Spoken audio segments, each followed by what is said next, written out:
Hi viewers, welcome to our channel. ప్రస్తుతం మనతో పాటు దామ బాలాజీ గారు సీనియర్ జర్నలిస్ట్ ఉన్నారు. వారితో ఒకసారి మాట్లాడదాం. సార్ నమస్కారం. నమస్తే సార్, అవినాష్ రెడ్డికి షాక్ తగిలింది సార్. సుప్రీంకోర్టు ఆయనకి నోటీసులు అయితే జారీ చేసింది. మరి ఆయన బెయిల్ కూడా క్యాన్సిల్ అయ్యే అవకాశం ఉంది, ఆయన అరెస్ట్ అయ్యే ఛాన్సెస్ ఉన్నాయని చెప్పేసి వార్తలు అయితే వినిపిస్తున్నాయి.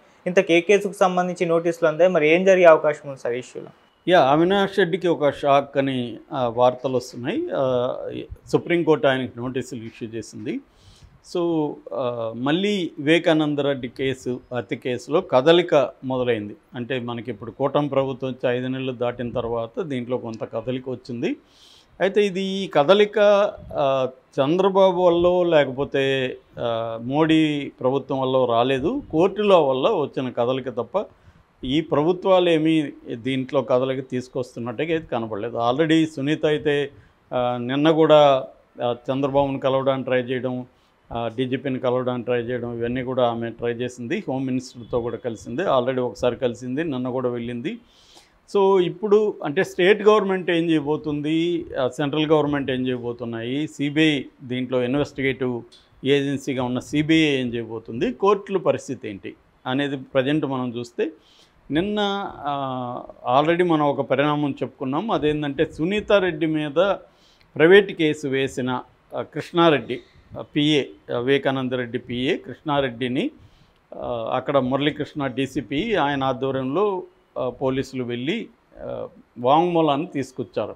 ఎందుకంటే ఆయన అప్పుడు సిబిఐకి ఐఓ ఇన్వెస్టిగేటివ్ ఆఫీసర్గా ఉన్న రామ్ సింగ్, తర్వాత నర్రెడ్డి రాజశేఖర రెడ్డి, సునీత వాళ్ళ హస్బెండ్ సునీత రెడ్డి, ఈ ముగ్గురు మీద ప్రైవేట్ కంప్లైంట్ పులివెందుల కోర్టులు ఇచ్చాడు. పులివెందుల కోర్టు వాంగ్మూలం తీసుకురమ్మనింది. ఈ లోపల సునీత రెడ్డి అండ్ రామ్ సింగ్, రాజశేఖర రెడ్డి ముగ్గురు కూడా క్వాష్ పిటిషన్ వేశారు, తమ మీద పెట్టిన case తీసామని.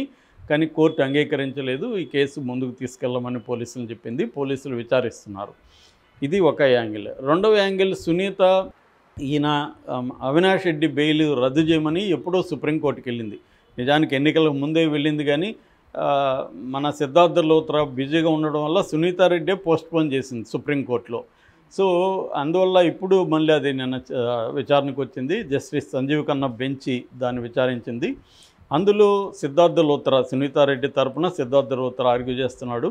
So Siddhartha Luthra argue చేస్తున్నాడంటే చంద్రబాబే ఆమెకు ఫైనాన్స్ చేస్తున్నాడని కూడా ఒక వార్త వచ్చింది. ఎందుకంటే ఆయన గంటకు కోటి తీసుకునే వ్యక్తికి సునీతారెడ్డి ఎందుకు పెట్టుకునిందన్న విమర్శలు కూడా వచ్చాయి. ఏదేమైనా సునీతారెడ్డికి అయితే చంద్రబాబు సపోర్టు ఖచ్చితంగా ఉంది, దాంట్లో డౌట్ లేదు. అందుకనే సిద్ధార్థ లోత్రా ఆర్గ్యూ చేస్తున్నాడు.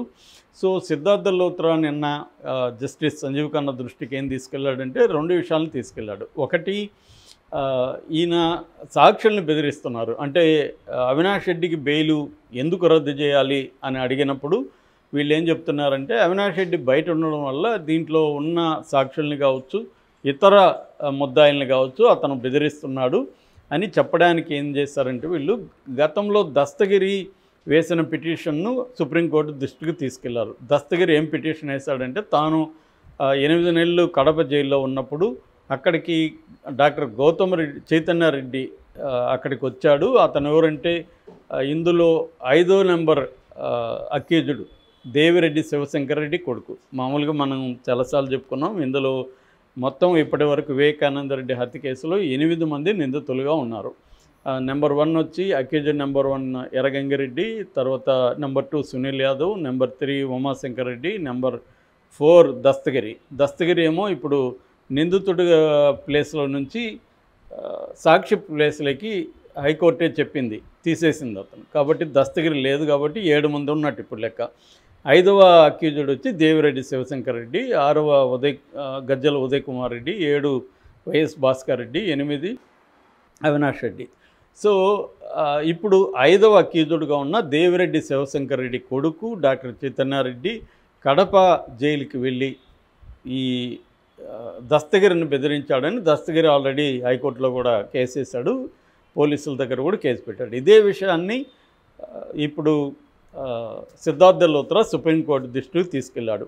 అంటే దీని వెనక ఆ చైతన్యారెడ్డి వెనక అవినాష్ రెడ్డి ఉన్నాడు, అవినాష్ రెడ్డి బెదిరిస్తున్నాడు, కాబట్టి అవినాష్ రెడ్డి బెయిల్ క్యాన్సిల్ చేయండి అనేది వీళ్ళ ఆర్గ్యుమెంట్. సో అందుకని సుప్రీంకోర్టు ఏం చేసింది, అవినాష్ రెడ్డికి ఆ చైతన్య రెడ్డికి నోటీసులు ఇచ్చింది. మీ మీద ఈ ఆరోపణలు ఉన్నాయి కదా, మీ సమాధానం ఏంటి? జనరల్గా వీళ్ళు ఏం సమాధానం చెప్తారు, మేము బెదిరించలేదు, బెదిరించినట్టు ప్రూఫ్ కూడా వాళ్ళ దగ్గర ఏం లేదు, వాళ్ళ ఆరోపణ మాత్రం చేస్తున్నారు, నేను జైలుకు రెగ్యులర్గా వెళ్ళి కొంతమంది ఖైదీలకు మెడిసిన్ ఇవ్వడం అవన్నీ నేను చేస్తున్నాను. అప్పుడు దస్తగిరి అక్కడ ఉన్నాడు, దస్తగిరి నేను కలవను కూడా లేదు, కలిసినట్టు ఏమన్నా ఆధారాలు ఉన్నాయా, సాక్ష్యాలు లేవు, కాబట్టి నేను కలవలేదు, అతను కావాలనే ఇతను బెయిల్ రద్దు చేయాలనే వీళ్ళు కుట్ర చేసి ఈ ప్లాన్ చేసి ఆరోపిస్తున్నారని వీళ్ళు సమాధానం ఇస్తారు. సో అప్పుడు సిద్ధార్థ లూత్రా మీద ఏమి బరువు పడుతుందంటే ప్రూవ్ చేయాలి. బెదిరించినారని ఆరోపిస్తే సరిపోదు కదా, ఎవరైనా ఆరోపించవచ్చు, బెదిరించినట్టుగా ప్రూవ్ చేయాలి, అతన్ని బెదిరించేట్టుగా అవినాష్ రెడ్డి చేసినట్టుగా కూడా ప్రూవ్ చేయాలి. మామూలుగా మనం కామన్ సెన్స్తో ఆలోచిస్తే ఈ కేసులో అవినాష్ రెడ్డి దస్తగిరిని బెదిరించడం వల్ల ఏం జరుగుతుంది? దస్తగిరి ఆల్రెడీ అప్రూవర్ మారాడు, కోర్టులో ఇది ఇచ్చేశాడు. ఇప్పుడు దస్తగిరిని బెదిరించడం వల్ల వీళ్ళకి బెయిల్ క్యాన్సిల్ అవుతుంది తప్ప ఇంకేం జరగదు. సో కాకపోతే ఏంటంటే బెయిల్ క్యాన్సిల్ చేయడానికి ఇంక వేరే కారణం వీళ్ళ దగ్గర లేదు. అవినాష్ రెడ్డిని జైల్లో పెట్టాలనేది సునీత రెడ్డికి ఉన్న గోల్. ఈ గోల్కి ఏంటంటే సుప్రీంకోర్టు ఆయనకి బెయిల్ ఇచ్చున్నది, హైకోర్టు బెయిల్ ఇచ్చింది, సుప్రీంకోర్టు దాన్ని క్యాన్సిల్ చేయలేదు. సో సుప్రీంకోర్టు హైకోర్టు క్యాన్సిల్ చేయనని చెప్పింది. సో సుప్రీంకోర్టు క్యాన్సిల్ చేయాలంటే ప్రూవ్ చేయాలి. ఏమని చాలాసార్లు సుప్రీంకోర్టు ఏం చెప్పింది, bail is the rule, jail is exception అని చెప్పింది.